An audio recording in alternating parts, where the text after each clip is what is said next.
Le 30 décembre 2022, Cristiano Ronaldo quitte l'Europe et rejoint une division méconnue il y a encore quelques mois, la Saudi Pro League. Un contrat de 200 millions par an, soit 550 000 € par jour, soit un peu plus de 6,30 € par seconde lui est offert. Cette décision fut l'une des plus contestées de sa carrière, l'un des GOATs du football quittait l'Europe et partait dans l'inconnu, un inconnu qui l'aurait plongé dans l'anonymat si l'on en écoutait les critiques.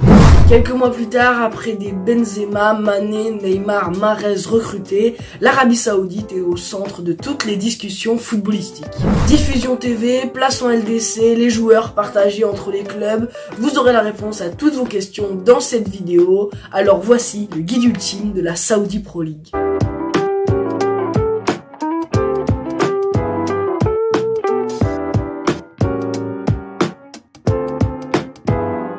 Bonjour à tous et bienvenue sur Hebdo Foot, la chaîne qui parle de foot une fois par semaine.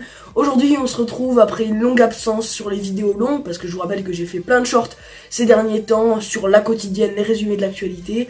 On va aujourd'hui se retrouver pour parler du championnat saoudien, la Saudi Pro League. Dans cette vidéo j'ai essayé de récapituler pour vous tout ce qu'il y avait à savoir sur ce championnat, toutes vos questions, tout ce qu'on peut lire qui est faux, qui est vrai. Donc c'est parti!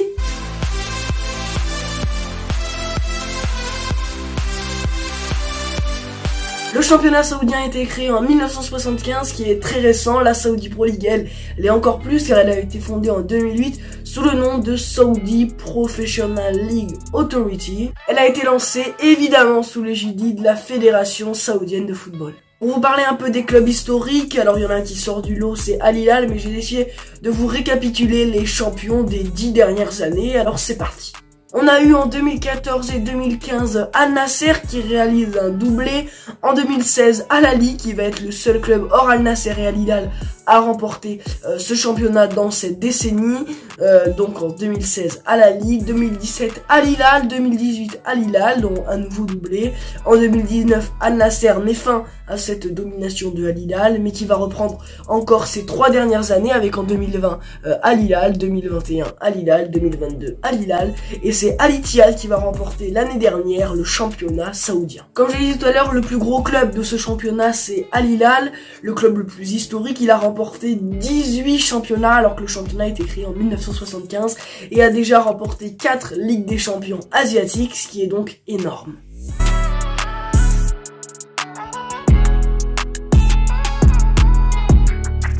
La Saudi Pro League était jusqu'à l'année dernière une ligue composée de 16 équipes, mais avec 2 descentes pour 4 montées l'année dernière. Cette année, elle se disputera à 18. Donc les 14 meilleures équipes de la saison précédente et les 4 meilleures équipes de la FD League, la 2e division saoudienne. Et cette année, ça revient à un système de descente et montée traditionnel avec 3 montées pour 3 descentes. Après, rien de révolutionnaire comme en Europe dans les 5 grands championnats ou même plus. Toutes les équipes s'affrontent tout au long de la saison, à l'aller et au retour, à domicile et à l'extérieur. Et juste, je repose les bases, une victoire vaut 3 points, un nul, un seul et une défaite 0. Il n'y a donc pas de saison régulière et de play-off comme en NBA ou dans le championnat belge. La saison, elle se déroule, comme je l'ai dit, comme en France, en Angleterre, etc. Je vous parlais tout à l'heure des montées et des descentes, mais maintenant on va parler du haut du tableau. Donc les 2 premières équipes se qualifient directement pour la phase de groupe de la Ligue des champions asiatiques contre la première directement qualifiée et la 2e en barrage les années précédentes.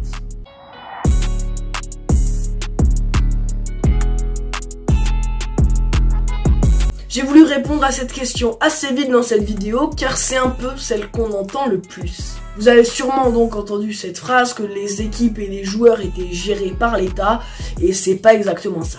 Alors oui, on va en parler après, il y a un propriétaire commun à plusieurs clubs, mais sachez que la plupart des clubs sont comme en Ligue 1, en Première Ligue, indépendants.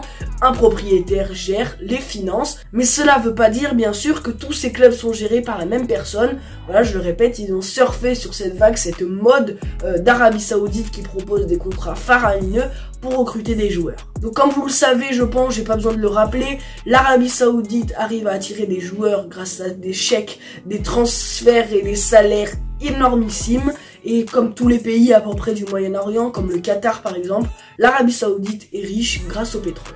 Comme vous le savez, comme le sait l'Arabie Saoudite, le pétrole et le gaz ne vont pas durer éternellement et donc ils cherchent à diversifier leurs moyens de revenus en investissant dans le sport, dans le tourisme, etc. C'est ce qu'on appelle un exercice de soft power. En Arabie Saoudite, un fonds d'investissement qu'on va appeler FIS pour Fonds d'investissement saoudien a été créé dans le but de investir dans des événements culturels et sportifs. Le FIS a décidé pour la partie sportive d'investir non pas comme le Qatar l'a fait avec le PSG, qui je le rappelle a acheté le PSG il y a 10 ans, d'investir dans le championnat local, donc en achetant les 4 plus gros clubs du championnat saoudien, à savoir Al Nasser, Al Ahly, Al Hilal et Al Ittihad. Durant ce mercato, le club non propriété du FIS dont vous avez entendu parler, c'est Al Ettifaq, qui a su sortir son épingle du jeu grâce à un propriétaire lui aussi richissime, en recrutant notamment comme entraîneur Steven Gerrard ou en joueur Jordan Henderson de Liverpool. Donc oui, dans le championnat saoudien, 4 des 18 équipes sont gérées par le FIS, qui est une sous-catégorie de l'État, mais en aucun cas le championnat est géré par l'État, et en aucun cas toutes les équipes sont gérées par la même personne.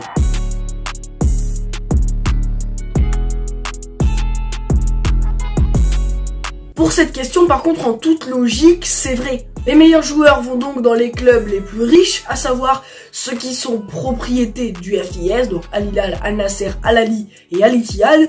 Mais donc on aurait pu se retrouver avec des joueurs dans différents clubs, avec par exemple un Benzema qui serait allé jouer à Al Ahly avec Mendy, ou Neymar à Al Ittihad avec Kanté, si le FIS en avait décidé ainsi. En effet, c'est le FIS qui a décidé que Al Hilal formulait une offre à Paris pour Neymar, mais ils auraient pu décider que c'était Al Ahly, Al Ittihad ou Al Nasser. C'est pour ça qu'en gros, oui, les meilleurs joueurs sont dispersés dans les 4 équipes propriétés du FIS, les 4 équipes les plus riches.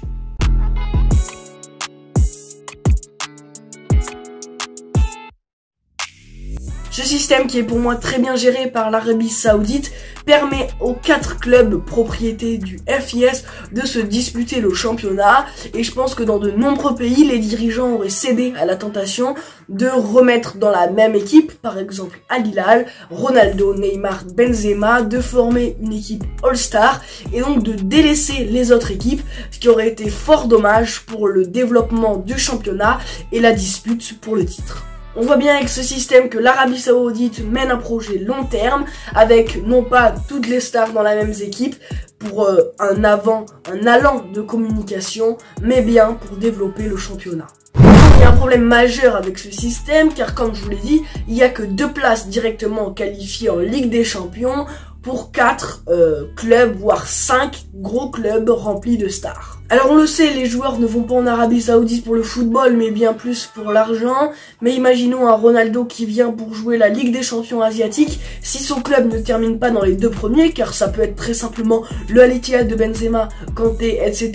et le Al Ahly de Edouard Mendy, etc. qui se qualifient. Les clubs de Neymar, Al Hilal et de Ronaldo, Al Nasser ne seront pas qualifiés, et donc ça peut réduire pour les joueurs leur temps de passage en Arabie Saoudite. En gros, je dis par là que les joueurs sont quand même très bien payés, donc ça peut leur permettre d'oublier en quelque sorte le football, mais si on leur enlève la seule grosse compétition qu'ils ont, à savoir la Ligue des Champions asiatiques, cela va poser problème pour la longue durée de leur contrat.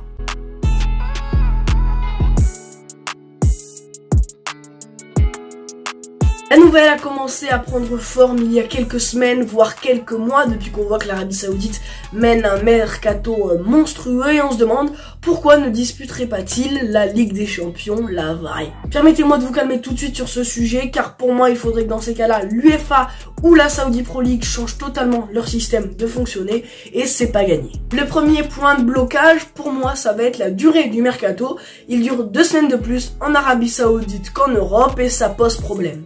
Mais bon, l'Arabie Saoudite a annoncé qu'elle allait changer ce système dès l'année prochaine, donc c'est déjà un premier pas fait vers les règles européennes.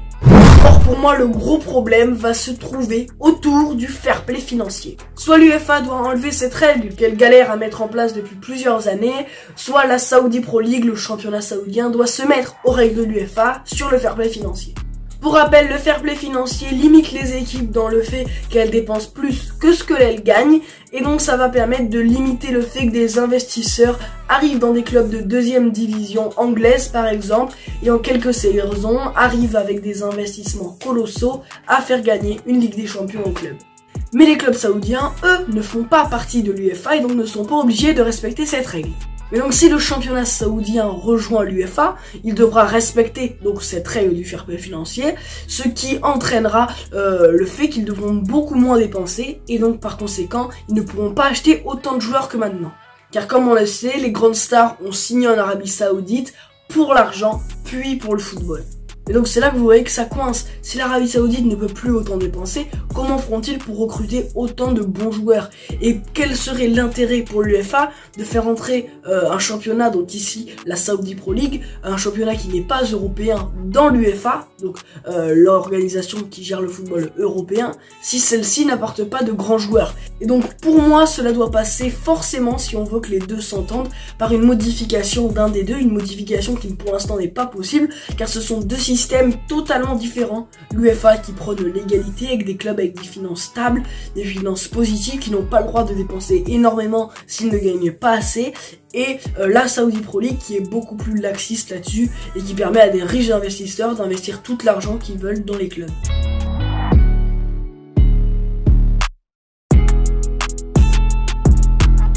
Pour cette question, c'est très simple, où voir les matchs en France, il vous suffit d'un abonnement Canal+.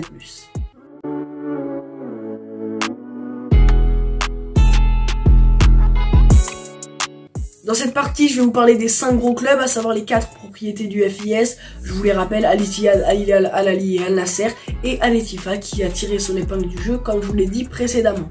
Pour ces 5 clubs, on va parler des stars qui les ont rejoints et pas des autres joueurs déjà présents, car je pense que vous n'en connaissez que très peu. On va commencer avec Al Nasser, donc il compte, comme vous le savez, comme star principale Cristiano Ronaldo, qui a sur la ligne offensive été rejoint par Sadio Mané en provenance du Bayern Munich cet été. Au milieu de terrain, on peut retrouver Seko Fofana, Marcelo Brozovic. Aussi en défense que vous devez connaître, on a Alex Telles, et au goal David Ospina. On continue du côté d'Al Hilal où là aussi il y a quelques noms sympas, avec Neymar bien sûr comme star principale, Milenkovic-Savic aussi, Koulibaly, Ruben Neves, Malcolm, Moussa Marega et Jorge Jesus comme entraîneur. Du côté d'Al Ittihad, on va noter 4 grosses stars, ce qui est un peu moins que Al Hilal et Al Nasser, avec Karim Benzema, N'Golo Kanté, Fabinho et Jota, et on connaît aussi l'entraîneur Nuno Espirito Santo.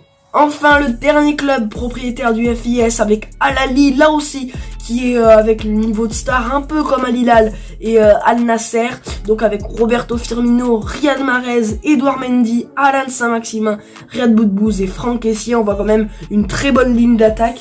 Et pour finir, le dernier club, je vous en parlais, il n'est pas propriété du FIS, mais il nous a fait un très joli mercato, c'est Al Ettifaq, avec le recrutement de Steven Gerrard comme entraîneur. Et en attaque, on peut retrouver Moussa Dembélé, l'ancien de l'Olympique Lyonnais, et Jordan Henderson, l'ancien de Liverpool au milieu de terrain.